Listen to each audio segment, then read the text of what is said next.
नमस्कार. दिनांक 2 फरवरी 2025 रोजी विश्रामबाग पोलीस स्टेशन हद्दीत एक घटना घडली आणि त्यामध्ये एक सिनियर सिटीजन बँक ऑफ महाराष्ट्राच्या नवी पेठेत जे शाखा आहे त्या ठिकाणी त्याची पेन्शनचे पैसे काढण्यासाठी आले होते ATM या ठिकाणी. आणि त्या ठिकाणी एक अनोळखी इसम त्या ठिकाणी उपस्थित होता आणि त्या अनोळखी इसमाने त्यांना सांगितलं की मी तुमची मदत करतो पैसे काढण्यासाठी आणि त्याचा ATM कार्ड आपल्या हातात घेतला. ATM कार्डचा पिन विचारला आणि त्याच मोमेंटमध्ये त्यांनी ते ATM कार्ड त्याच सारखा चेंज केला आणि दुसरा ATM कार्ड त्या बँकेची मशीन ATM मध्ये टाकला आणि ज्यावेळी पैसे आले नाही त्यावेळी त्यांनी त्या सिनियर सिटीजनला सांगितले की ही जे तुमचा काहीतरी ATM कार्डची टेक्निकल अडचण आहे, तुम्ही बँकेला जाऊन विचारा. तो त्यांनी काय केला की ती चुकीचा जे डुप्लिकेट ATM कार्ड होता ते त्या ज्येष्ठ नागरिकाला दिला आणि स्वतःहून त्याचा ओरिजिनल ATM कार्ड घेऊन बाहेर गेला. दुसऱ्या ATM मधून जाऊन त्यांनी 22,000 रुपये रक्कम काढली आणि नंतर वेळोवेळी त्याच अकाउंटमधून त्यांनी 1,05,000 रुपयाची रक्कम जे आहे त्या ATM कार्डमधून काढली. हा गुन्हा त्याच दिवशी दाखल करण्यात आला होता. गुन्हा दाखल झाल्यानंतर पोलीस स्टेशनची जे आमची टीम आहे ACP विश्रामबाग ठोंबरे साहेब त्याचे मार्गदर्शनाखाली आणि पोलीस स्टेशनचे वरिष्ठ पोलीस निरीक्षक विजयमाला पवार मॅडम आणि तिथले क्राइम PI घोडके साहेब त्याचे मार्गदर्शनाखाली DBचे अधिकारी मनोज बरुरे आणि त्याची टीमने त्या आरोपीचा शोध घेणे चालू केले. आणि हा टीममध्ये विशेष करून 2 अंमलदार मयूर भोसले आणि आशिष खरात हा दोघांनी तांत्रिक विश्लेषण करून CCTV आणि गोपनीय माहिती काढून त्या जो आरोपी होता त्याचा शोध लावला आणि त्याला ताब्यात घेतला. त्याची झडती घेतली, वेगवेगळे ठिकाणी त्याचे जाऊन तपासणी केली तर कन्फर्म झाला की हा तोच माणूस होता. हा मैसूर कर्नाटक राज्याचा राहणारा राजू प्रल्हाद कुलकर्णी 54 वर्षे त्याची वय आहे. हा माणसाकडून 166 वेगवेगळ्या बँकेचे ATM कार्ड हस्तगत करण्यात आलेले आहे आणि याच कारवाई दरम्यान एकूण 16 गुन्हे सध्यापर्यंत उघड झालेले आहे. त्यामध्ये विश्रामबाग पोलीस स्टेशनचे 5 गुन्हे, सहकारनगर पोलीस स्टेशनचा 1 गुन्हा, बिब्बेवाडी पोलीस स्टेशनचे 2 गुन्हे, सिंगड रोडचा 1 गुन्हा, कोथरूड, विश्रांतवाडी, आलंदी, भोसरी, पिंपरी चिंचवड, लष्कर, भारती विद्यापीठ आणि शिवाजीनगर पोलीस स्टेशनचे सुद्धा 1 गुन्हे उघडकीस करण्यात आलेले आहे.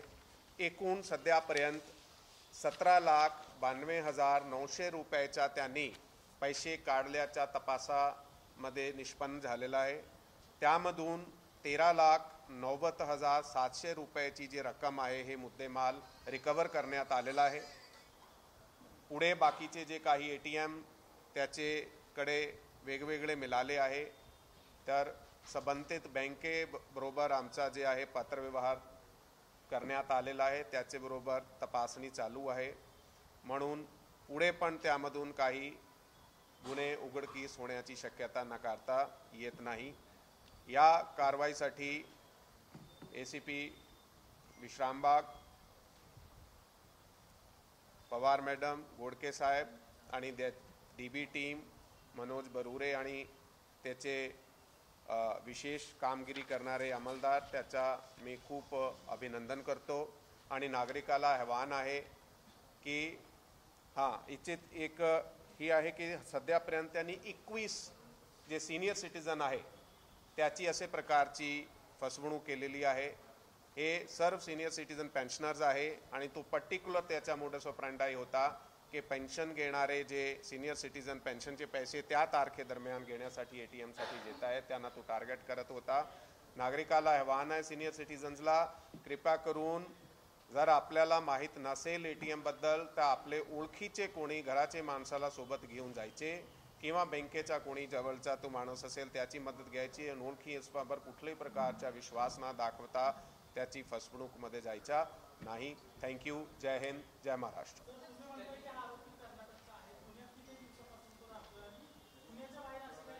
आता आपल्याकडे 2021 पासूनचे गुन्हे उघडकीस आले आहे आणि त्याची जे ट्रान्झॅक्शन झालेली आहे वेगवेगळी फायनान्शियल ट्रान्झॅक्शन 2021 पासून आपल्याकडे रेकॉर्डवर उपलब्ध आहे। आता तो आधी कधीपासून पुण्यात होता ते पुढे तपासामध्ये काय निष्पन्न होईल।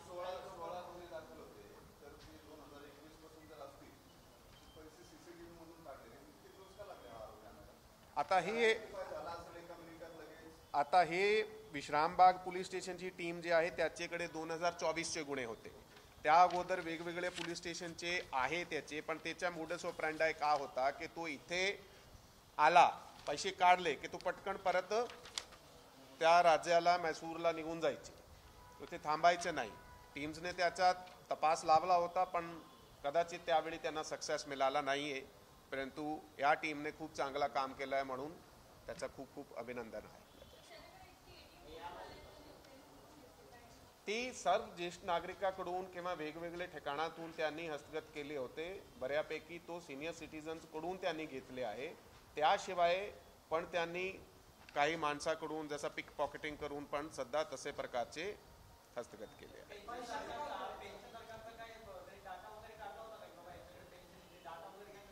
नाही, त्याला ते बेसिकली काय आहे की एका ठराविक तारखेमध्ये पेन्शन्स येतात बँकामध्ये, त्या ठराविक तारखेला तो ATMs वर टार्गेट करत होता, त्याचा एक रफ गॅस होता। नाही तसे प्रकारचे डायरेक्ट फिजिकल पोझिशन घ्यायचे, तो वापर त्याचे पर्सनल यूज साठी वापर करत होता पैशाचा। आता ते पैसे आपण त्याच्याकडून कॅश हस्तगत केले आहे, त्यांनी जे ठेवले होते त्याच्याकडे होते आणि त्यांनी मैसूरला ठेवले, वेगवेगळ्या ठिकाणी जे ठेवले होते ते आपण हस्तगत केले आहे त्याच्याकडून। आता 12वी पास आहे तो।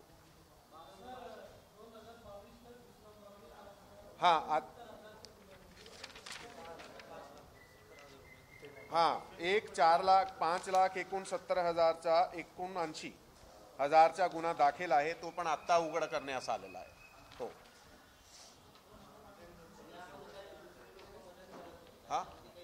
त्यामध्ये तो सोल होता, एकटाही होता। तो ये जा by train by bus public transport वापरत होता।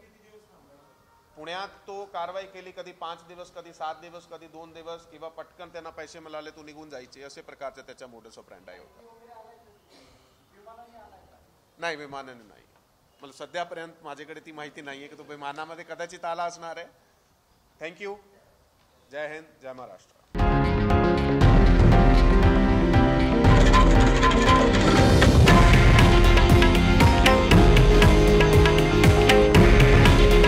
हे आहे देशातील नंबर 1 न्यूज नेटवर्क आणि आपण पाहत आहात TV9 मराठी। काळजी तुमची, हित महाराष्ट्राचं।